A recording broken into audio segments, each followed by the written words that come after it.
당신이 세상에 온 목적은 삶을 회복하고 삶을 표현하고 다른 이들과 진정한 관계를 맺는 것이다. 이것이 당신의 목적이고 여기 있는 모든 사람의 목적이다. 당신의 부름은 이 목적의 일부이다.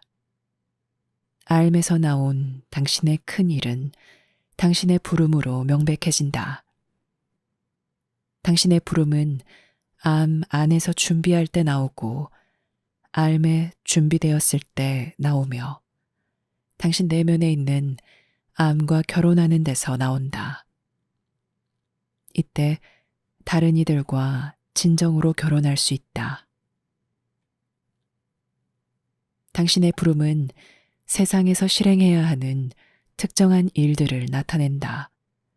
이 부름은 당신의 필생 과업이다. 이 부름에 어떤 의미가 있으려면 당신 생각에서 나와서는 안 되고 당신 내면에 있는 삶에서 나와야 한다. 그리고 당신은 부름을 받아들일 수 있는 위치, 즉 부름에 대한 도전을 받아들이고 부름을 받기 위해 포기해야 할 것이 있음을 받아들이고 부름이 당신에게 분명히 제공할 이점을 받아들일 수 있는 위치에 있어야 한다.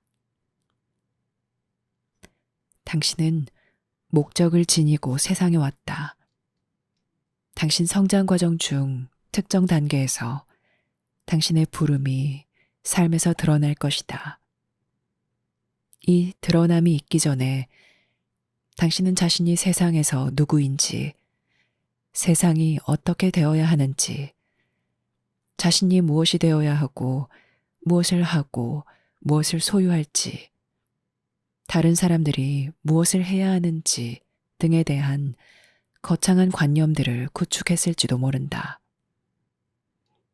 처음에는 이와 같은 관념들이 진실을 바라는 당신의 열망을 계속 살아있게 함으로 도움이 될 수 있다. 그러나 결국 이러한 관념들은 현실의 자리를 내주어야 한다. 이때 당신 내면에서 삶이 드러날 수 있도록 당신의 이상주의는 사라진다.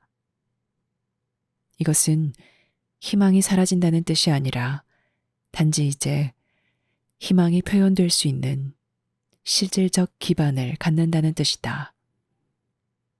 이것은 당신의 열정이 사라진다는 뜻이 아니라 세상의 갈등과 시련을 헤쳐나갈 수 있는 진정한 기반이 당신의 열정에 있다는 뜻이다. 당신은 세상에 있는 것에 이미 책임이 있다. 당신은 당신의 영적 가족에게 또 영적 가족의 상급 구성원인 내면의 교사들에게 이미 결속되어 있다. 내면의 교사들은 물질 현실에서 배움을 마친 당신 영적 가족의 일원이다. 이제 그들은 당신의 영적 가족이 앞으로 나아갈 수 있도록 뒤에 남아있는 이들을 도와야 한다.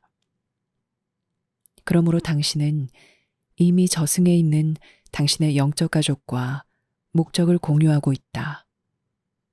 당신은 저승에서 이미 결혼했고 저승에 이미 결속되어 있으며 저승의 현실이 이미 당신에게 있다. 당신 역할은 이 모든 것을 세상에 가져오는 것이다. 왜냐하면 세상은 사람들이 암과 결혼과 목적과 책임을 잊은 곳이기 때문이다. 세상은 사람들이 자신이 누구인지 상상하는 곳이고 자신이 원하는 것을 상상하는 곳이다. 목적이 삶이므로 당신은 삶에 목적이 있어야 한다. 만약 당신이 자기 관념에 전념한다면 그 관념이 당신 목적이 된다. 만약 당신이 개인적 성취에 전념한다면 그것이 당신 목적이 된다. 만약 당신이 투쟁에 전념하면 그것이 당신 목적이 된다. 만약 당신이 고통스러운 경험을 회피하는 데 전념하면 그것이 당신 목적이 된다. 당신은 의미 없이 살 수는 없으므로 목적 없이 살 수 없다. 세상의 활동은 모두 의미를 찾는 것이고, 의미를 찾는 것은 목적을 찾는 것이고, 궁극적으로는 관계를 찾는 것이다. 당신 혼자서는 아무런 실질적 목적과 의미와 방향이 없다. 당신 혼자서는 아무런 실질적 정체성이 없다. 하지만 한 개인으로서 큰 현실을 표현하면 당신에게는 목적과 의미와 방향이 있다. 당신은 당신 내면에 존재하지만 혼자가 아니다. 당신은 상상 속에서만 혼자일 수 있으며 환상 속에서만 혼자 살 수 있다. 환상의 한계와 환상에 내재한 실망을 통해서 환상을 인지하면 큰 진실이 드러날 것이고, 당신은 삶에서 높은 목적을 이미 지니고 있음을 알 것이다. 삶을 체험하는 것에 대한 열망과 역량이 커지고 확장되면서 삶의 부름이 드러날 것이다. 여기서 당신은 자신이 해야 하는 특별한 일이 있다는 것을 알 것이다. 여기서 당신의 모습과 설계가 진정으로 의미 있게 된다. 왜냐하면 당신은 자신이 여기 와서 해야 하는 것을 해내기 위해 얼마나 완벽하게 설계되었는지 알 수 있기 때문이다. 여기서 당신은 자신을 수용하게 된다. 여기서 당신은 지금까지 자신이 인지하지 못한 일을 위해 특별히 설계되었다는 것을 깨닫는다. 그러면 더는 자신을 비난하지 않게 된다. 당신은 자신의 부름이 무엇인지 결정하고 싶은 유혹을 느낄지라도 그렇게 할 필요가 없다. 당신의 부름은 자연스럽게 드러날 것이다. 부름이 드러날 때 부름은 당신이 생각했던 것과는 전혀 다르게 보일 수도 있다. 진정한 영적 부름은 그 표현이 거창한 경우가 드물다. 그렇지만 그 본질은 알미고, 따라서 영적 부름은 당신 자신뿐만 아니라 다른 이들에게도 의미와 가치를 제공한다. 어떤 사람들은 영적 부름을 받으면 자신이 영적 권위자 혹은 대단한 명성이 있는 예언자나 지도자, 대단한 초능력자나 영적 마스터가 될 것으로 상상한다. 이런 경우는 거의 없다. 그래서 세상에 사는 마스터는 없다. 마스터의 경지를 포기하라. 이런 환상을 버리라. 당신은 삶에서의 진정한 결혼, 진정한 목적, 진정한 부름이 매우 단순하다는 것을 알게 될 것이다. 이것들은 당신이 진정 누구이고 무엇을 정말로 할 수 있는지에 맞추어질 것이다. 그리고 당신은 자신에게 요청되는 것이 당신이 자연스럽게 주고자 하는 것이라는 점에서 행복할 것이다. 왜냐하면 당신은 이미 그것을 지니고 있기 때문이다. 이상주의로 보면 자신에 대한 당신의 기대는 잔인할 수도 있고 대단할 수도 있다. 하지만 알무로 보면 당신의 기대는 공헌하려는 당신 열망과 보조를 맞춘다. 여기서 당신은 마침내 당신이 자신에게 바라는 것과 신이 당신에게 바라는 것이 정확히 같다는 것을 깨닫는다.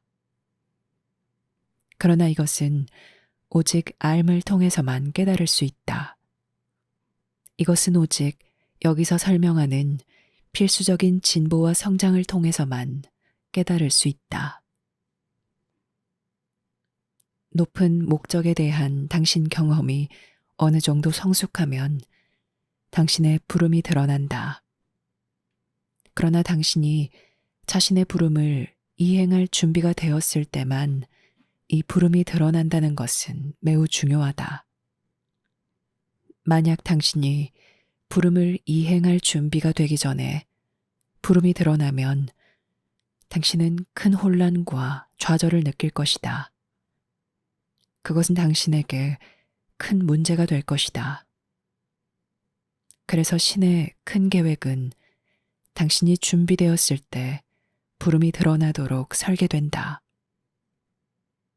당신이 부름을 인지하고 나서 실현할 수 없을 때 당신에게 그보다 더 끔찍한 것이 무엇이겠는가? 이 점을 생각해 보라. 신의 큰 계획은 당신의 성공을 위해 마련되었다. 그 계획은 알 표현하고 실현하는 것을 통해 알미 세상에서 계속 살아있도록 하기 위해 마련되었다. 그 계획은 진정한 결혼이 모든 관계를 축복할 수 있도록 마련되었다. 그 계획은 각 개인이 진보를 이루고 다른 이들에게 공헌하는 기회를 얻도록 마련되었다. 그러므로 당신에게 삶의 높은 목적이 있다는 것에 기뻐하라. 왜냐하면 이것은 당신 삶이 혼란스러운 것이 아니라 의미 있다는 뜻이고 당신에게 기원과 운명이 저승에 있다는 뜻이며 심지어 삶이 이 세속적 삶의 일시적 단계를 거칠 때도 영원하다는 뜻이기 때문이다. 그러니 당신이 회복한 관계를 유지할 수 있다는 것에 감사하라. 왜냐하면 일단 당신이 다른 사람을 알아보면 당신은 그 사람을 잊을 수 없기 때문이다. 당신이 여기서 이룬 진보는 영속적이다. 오직 당신이 내리는 자신에 대한 평가만이 나빠질 수 있다. 오직 세상에서의 당신 운명에 부응하는 당신 능력만이 상쇄되거나 부정될 수 있으므로 당신의 귀중한 시간을 낭비한다. 지금 당신이 있는 이 지점에 도달하기 위해 당신은 출생과 유년기부터 시작해서 모두 다시 거치고 싶은가? 누가 처음부터 다시 20년 혹은 30년, 40년, 50년, 60년, 70년을 준비하고 싶겠는가? 당신은 이 모든 것을 다시 겪어서는 안 된다. 그러므로 현재 당신의 상황을 최대한 활용하라. 당신의 높은 목적이 당신과 함께 있다. 당신의 높은 목적을 규정하지 말라. 높은 목적이 당신을 규정할 것이다. 당신의 부름이 당신을 기다리고 있다. 당신의 부름을 규정하지 말라. 왜냐하면 당신이 준비되면 부름은 드러날 것이기 때문이다. 하지만 당신의 부름이 드러나려면 다른 특정인들도 준비되어야 할 것이다. 이것은 당신이 영적 가족과 함께 협력하여 일하기 때문이고 당신 알미 큰 계획에 따라 일하기 때문이다. 당신의 진보는 비록 당신이 주로 떠맡아야 하지만 당신이 의미 있게 결합하게 될 특정인들의 성장에도 달려 있다. 만약 그들이 성장하지 않으면 당신은 당신 목적을 이룰 수 없다. 이것을 이해하는 것이 매우 중요하다. 여기서 당신은 큰 책임을 진다. 왜냐하면 당신은 자신뿐만 아니라 당신의 영적 가족을 위해서도 성장해야 하기 때문이다. 그래서 당신 성장이 그토록 큰 관건이 된다. 만약 이것이 단순히 이기적으로 추구하는 것이라면 그것은 아무런 가치도 없을 것이다. 당신의 높은 목적이 이 책임을 짊어진다. 바로 이 책임이 높은 목적을 강력하게 한다. 이 책임이 높은 목적을 꼭 필요하게 한다. 어떤 순간에는 당신이 자신의 노력을 가치 없게 느낄지도 모른다. 하지만 당신이 사랑하는 이들은 가치가 있다. 당신이 베풀려면 상황과 동기를 제공할 관계가 필요하다. 당신이 베풀려면 영감을 제공할 관계가 필요하다. 당신에게 선물이 있음을 당신이 알 수 있으려면 관계가 필요하다. 비록 당신의 높은 목적을 규정할 수 없더라도 높은 목적이 있다는 것을 받아들이라. 높은 목적은 당신이 매일 당신 내면에서 느낄 수 있는 힘이다. 삶의 부름을 아직 의식하지 못하더라도 부름이 당신을 기다리고 있으니 부름이 있다는 것을 받아들이라. 이때 당신은 단지 삶을 따르며 세상에서의 현실적 의무를 유지하기만 하면 된다. 이때 당신은 현재 목표에 기반을 두고 당신의 미래를 계획해야 하는 것이 아니라 단지 당신의 초점과 성장을 유지하기 위한 일시적 목표만 세우면 된다. 삶에서 당신의 부름이 드러나기 시작하면 당신은 어린 시절에도 이 큰 진실의 요소를 담고 있었다는 것을 점점 더 알게 된다. 당신은 심지어 성장의 초기 단계에서도 진실의 씨앗과 진실의 빛이 항상 당신과 함께 했다는 것을 알게 된다. 그렇지만 그것들은 그 당시에 다른 많은 것과 경쟁하였다. 경쟁하던 것들은 암과 보조를 맞출 수 없었으므로 이제 사라지고 있다. 당신이 성장 단계를 끝마칠 수 있으면 당신은 암과 보조를 맞출 것이다. 암과 보조를 맞추면 당신은 암 그 자체가 될 것이다. 왜냐하면 삶의 마지막에는 오직 암만이 신을 영접하기 위해 그곳에 있기 때문이다.